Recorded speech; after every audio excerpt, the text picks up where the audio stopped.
Hi, and welcome to online worship here at the Laverne Church of the Brethren. My name is Amanda Bennett, and I'm on staff at this inclusive, affirming, justice-seeking church. We are so glad that you chose to worship online with us today. I'd like to share a few important announcements with you today. The first is that next Sunday, October 23rd, is our all-church council meeting and brunch. We hold council meetings several times a year to do the business of the church. Our council meeting begins at 10:45 a.m. and will take place in the fellowship hall. A Zoom option will be available. So check your inbox and spam folder for more information and to access your digital council packet. If you don't have access to email, that's okay. Contact the church office during business hours to pick up a hard copy or arrange to get one sent to you. On behalf of our Peace and Justice Commission, Phil Hofer will be hosting a Get Out the Vote letter writing event on Tuesday, October 18th from 6 to 7:30 in the Fireside Room. If you'd like to participate, email or call the church office with an RSVP. We need an accurate count to prepare for this event. Also, please mark your calendars for Sunday, November 6th for our annual Alternative Gift Fair. The Alternative Gift Fair offers socially conscious gift giving, providing an opportunity to make charitable contributions and/or donations in lieu of traditional holiday gifts. Partners include the Heifer Project, Habitat for Humanity, Inland Valley Hope Partners, and more. In addition, crafted gifts will be available. So if you'd like to sell something that you have made, whether it's jewelry, art, or any type of craft, please email the church office at office@lavernecob.org. And now let us open our hearts, minds, and spirits as we worship this day.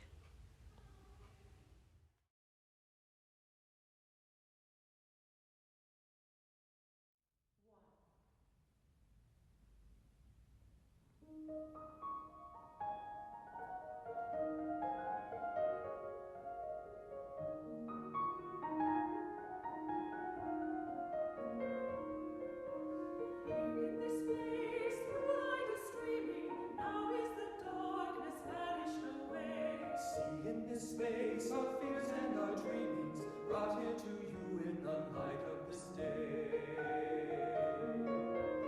Gather us in the lost and forsaken, gather us in the blind and the lame. Call to us now and we shall awaken, we shall arise at the sound of our name.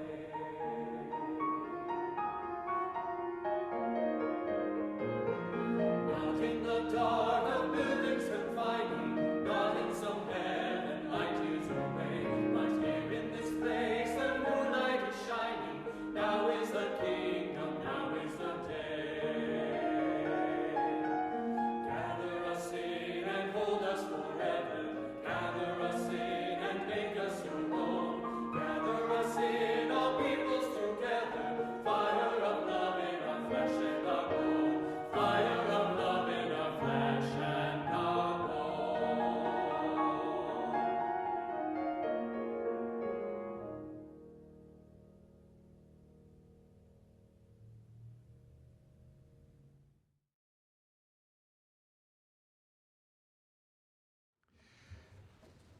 Today I'm reading from Mark's Gospel, chapter 6, verses 30 to 44.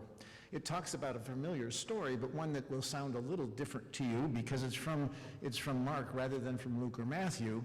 Mark being the earliest of the Gospels, now that the Q Gospel has been lost. And so don't be confused or say, what's missing?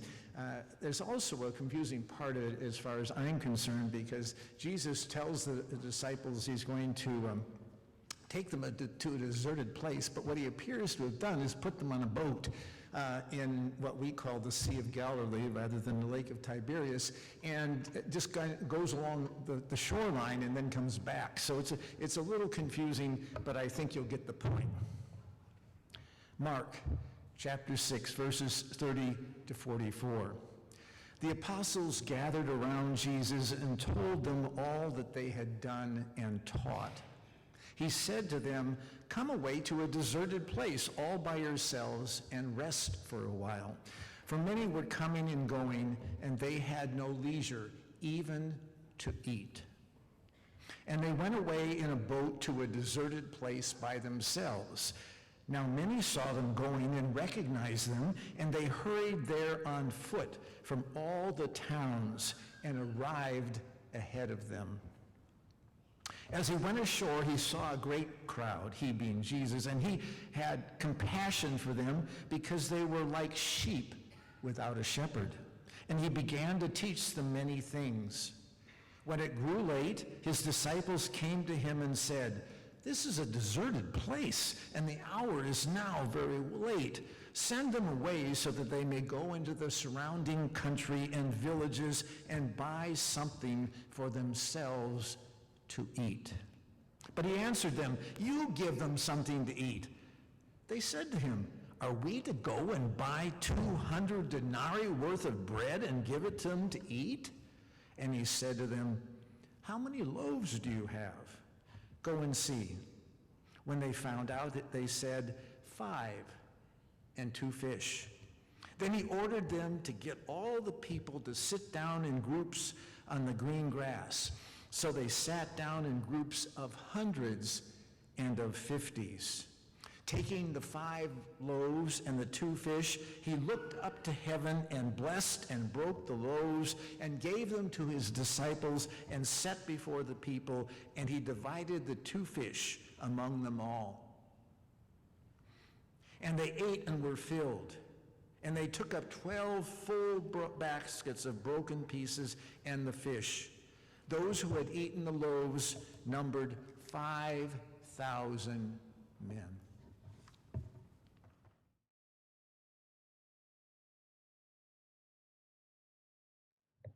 In our text today, Jesus and his disciples are reunited.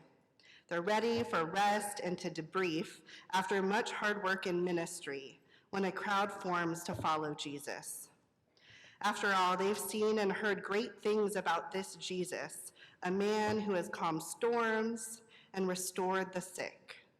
They follow this person who has been teaching radical ideologies, this leader who they hoped would overthrow the oppressive Roman Empire. They just can't get enough of him.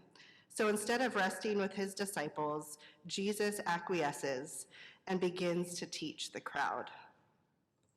He's teaching for what I imagine to be hours upon hours when it begins to get late and the disciples come up with a grand and holy suggestion. Let's send them away. I imagine the disciples are exhausted. They want these listeners to just go home. It's late. Maybe the disciples are hungry and want to eat. Maybe they yearn to rest their aching feet and their exhausted souls. But what gets me is how the disciples just say it so bluntly. Let's send them away. When I read scripture, I find it comical how often the disciples of Jesus are on the wrong side of the story. They often lack trust in Jesus. They deny and betray him. When Jesus is resurrected, they don't recognize him. I mean, the list goes on and on. And somehow it comforts me to see a follower of Jesus call for the most unholy of actions time after time after time, and still end up participating in the holy, in miracles. As we heard, Jesus does not accept their wish to send everyone away. No, no, he directs him, you give them something to eat. Jesus does not let them pass the buck on this one. And still, the disciples refuse to readily comply. Instead, they snap back with sarcasm that I can appreciate and say, are we to go buy 200 denarii worth of bread and give it to them to eat? Translation, Jesus, it would cost us over half a year's wages to feed all of these people. Like, Jesus, let's be real. This is absurd, it's wildly illogical, unreasonable, and quite frankly, an unattainable idea. Yet Jesus persists on this absurd idea. He takes what they do have, just 5 loaves and 2 fish, blesses the bread, and gives it to the disciples. The disciples pass out what they have, and in this story, there is enough. There's far more than enough. A miracle. My evangelical turned brethren background piques my interest in the miracle of this text. Some focus on the supernatural part of this event and believe that Jesus creating physical food out of nothing is imperative to how we understand the almighty power of God, a God who can do anything at any time. Yet, I've never understood how the same Jesus who can snap nutrition into existence in this story would allow people to starve throughout our world today. I prefer to understand this miracle as one of sharing, with an assumption that many in the crowd had food with them. As a parent, I travel with snacks, lots of snacks. When we leave the house, everyone has a full water bottle. Fruit snacks are packed in the bag for the occasional or not so occasional meltdown. Apples, bananas, those go in the bag too. Granola bars, double check. Maybe our ancient crowd had packed their bags too. Maybe once Jesus blessed and broke the bread, and once the disciples began serving the few fish and loaves they had, only then did the crowd follow that example. A ripple effect took place. One by one, the crowd began to share. Bread and fish, once hidden behind tunics and in baskets, slowly and miraculously emerged. A miracle of sharing, a miracle of community care. And in this shared meal, they ate the exact same thing, bread and fish, a grain and a protein.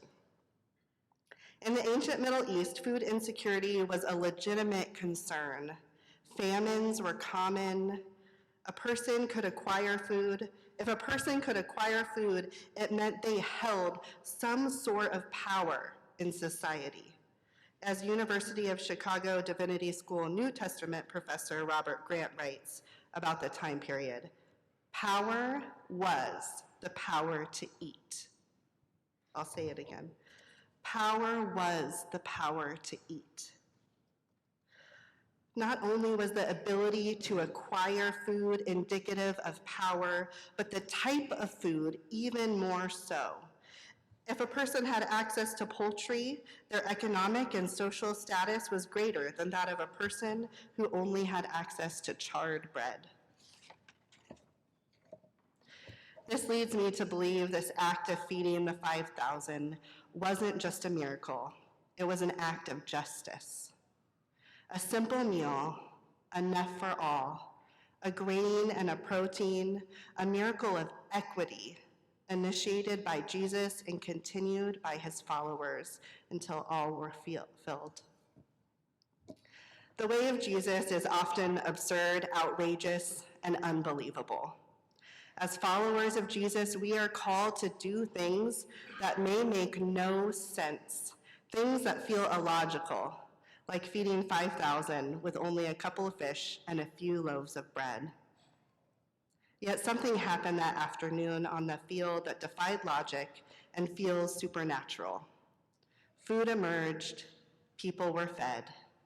The community cared for one another. In that process, justice and equity found a home among them. One might say that it was miraculous. This is the world into which Jesus invites us to here today, a world where miracles happen because we care for one another, because we invite justice and equity to dwell among us. We are called to be a people who believe in the absurd miracles and who help make them happen. By dismantling racism in ourselves and our communities so that all are afforded dignity and value. By seeking the healing and restoration of hurting children and families. By actively listening to and amplifying the voices of LGBTQ within our community and denomination. By sharing with those who experience hunger. By paying attention to broken systems that oppress generation after generation and committing ourselves to the work of repair, healing, restoration, reparation, and care. It's so tempting to pass the buck, express doubt, or offer some response, just as the disciples did. Let's just send them away.